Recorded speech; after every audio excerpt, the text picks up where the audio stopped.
C'est l'un des rares artistes pop art d'origine africaine connu à l'international. Né en France de parents camerounais, il a grandi entre l'Europe et l'Afrique. Son style mélange des influences de Warhol ou Basquiat, des slogans percutants, des couleurs éclatantes, le tout travaillé à la croisée du numérique et de la peinture. Bonsoir Fred Evamy, merci d'être avec nous. Merci. Alors votre style artistique est unique, comment le décririez-vous ? Alors je dirais que c'est une mixture entre le traditionnel et la modernité, simplement. Qu'est-ce qui nourrit votre inspiration ? Tout, le monde, les personnes, les interactions, les ponts, les icônes, les traditions, les histoires inconnues, celles qu'on dépoussière et celles qu'on connaît déjà. J'aime bien croiser tous ces mondes-là, tous ces univers-là et les raconter à ma façon. Votre technique mêle aussi bien du digital, du numérique, avec de la gouache, des slogans et des couleurs vives. Pourquoi ce mélange ? Pourquoi avez-vous voulu mélanger la modernité et des gestes qui restent très artisanaux ? Déjà, je suis tombé dans le pop art, parce que c'était la période où je grandissais, et j'aimais bien tous ces effets de couleurs et d'appel à l'esprit.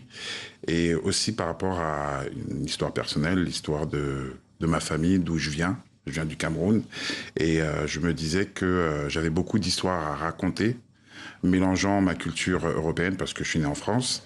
Et j'ai rencontré justement le pop art qui m'a donné tous ces outils-là pour pouvoir, je vais dire quelque chose d'assez vulgaire, faire tout ça à ma sauce. Vous avez su très jeune que vous alliez devenir artiste ? Non, artiste, c'était pas prévu. Je savais que je voulais faire quelque chose avec ce que j'avais entre les mains. Artiste, c'est venu plus tard par mon collectif. On a slamé sur la Lune et entre autres mon meilleur ami, Capitaine Alexandre, qui m'a donné un coup de pied au derrière pour que je montre ce que je faisais. Moi, je voulais pas. Pourquoi vous ne vouliez pas ? Parce que j'avais peur. J'avais le syndrome de l'imposteur. Et à travers mes voyages, je me suis rendu compte que j'avais peut-être quelque chose à partager, à dire, peut-être inspiré, comme d'autres m'ont inspiré. Et c'est à partir de là que je me suis rendu compte que peut-être j'étais un artiste. Et là, maintenant, vous l'avez encore, ce syndrome de l'imposteur ? Non. Là, maintenant, j'ai envie d'impacter, j'ai envie d'inspirer. J'apprends tous les jours, donc j'ai envie de me faire impacter aussi, si je peux dire ça. Voilà un autre slogan que j'invente. J'ai envie de me faire impacter, j'ai envie de montrer aussi c'est surtout la jeune génération qui m'intéresse, montrer à cette jeune génération qu'on peut raconter des histoires, on peut créer, on peut réinventer les mondes avec ce qu'on a sous la main. Pour le coup, j'avais le pop art, j'avais les couleurs et j'avais des icônes et des histoires. Qu'est-ce qui vous impacte ? Qu'est-ce qui m'impacte ? Superbe question. Est-ce que vous avez envie d'être impacté ? Qu'est-ce qui vous impacte le plus en ce moment ? J'ai envie de défrayer la chronique, j'ai envie de raconter de l'histoire, j'ai envie d'être dans l'histoire, j'ai envie de réaliser mes rêves, j'ai envie de parler du monde, j'ai envie de découvrir le monde, de redécouvrir le monde. Vous avez aussi exploré le mapping. Alors, c'est une technique qui permet de projeter des images sur des façades ou des objets. Qu'est-ce que ça apporte à votre travail ? Alors, le mapping, Voilà, on le voit là sur les écrans. Ça, c'est Abaya, c'est mon tout premier mapping. C'était il y a 2 ans. J'ai rencontré une artiste brésilienne qui s'appelle Bianca Turner, qui, elle, faisait déjà dans le mapping. Et on s'est rencontrés sur une résidence qui n'avait rien à voir. On a croisé nos arts. Et on a décidé de faire une collaboration et voilà le résultat. Et du coup, c'est quelque chose qui me faisait peur avant parce que c'était tellement technique. C'est de l'architecture, c'est quelque chose de très péchu pour moi. Ceux qui me connaissent sont en train de rigoler devant leur écran parce que je le dis toujours. Et ça a ouvert une ouverture et un champ des possibles complètement énorme par rapport à ce que je faisais avant. Je faisais des expositions dans des galeries, dans des festivals. Et ça m'a donné l'envie d'aller plus loin et de réaliser un autre de mes rêves, c'est-à-dire de créer des expositions urbaines sur des buildings. L'art, il doit sortir des galeries, selon vous. Il doit être accessible en diffusant vos œuvres aussi bien sur les réseaux sociaux ou en collaborant avec des marques de streetwear. Alors pour moi, si ça reste dans les galeries, c'est pas tout le monde qui peut voir.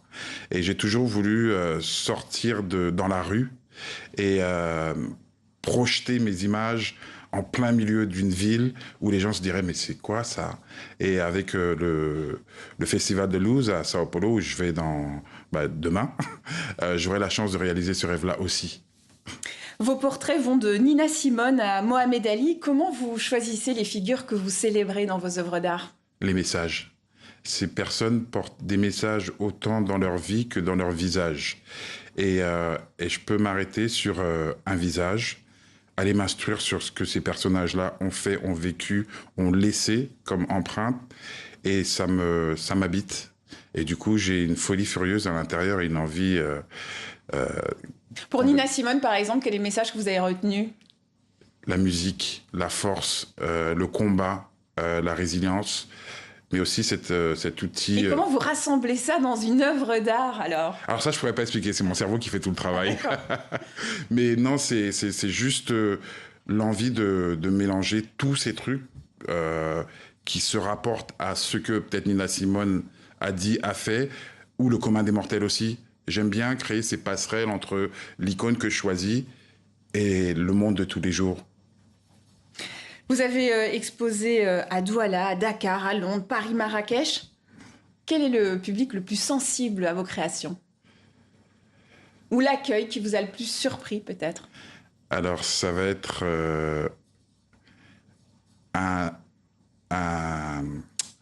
des enfants de CP. J'ai fait un atelier avec des petits jeunes de 5 à 7 ans et j'avais plus peur qu'eux. Et il y a eu une énergie à un moment donné qu'ils m'ont procuré et j'oublierai jamais ce moment-là. Ça va être cette classe de CP. En fait, vous avez souvent peur au début, Ouais. et après, vous êtes super satisfait du résultat dans tout ce que vous entreprenez. Ouais. Je pense que c'est la meilleure des choses, avoir peur. Ah oui, pourquoi? Parce que ça vous donne une force après qui est incomparable. Ça ne vous bloque pas? Non. Vous gérez bien la peur. Alors, quels sont vos prochains projets artistiques, vos prochains rêves? Prochain rêve, dans quelques semaines, au début septembre, je vais projeter pour la première fois mes visuels en plein milieu de Sao Paulo, sur des buildings. Et ça, c'est un rêve que j'ai depuis longtemps, que je pensais que je ne réaliserais jamais. Et là, au Festival des Luz, je vais pouvoir réaliser ce rêve-là. Eh bien, merci à vous, Fred Ebami, d'avoir été avec nous. Merci de m'avoir invité.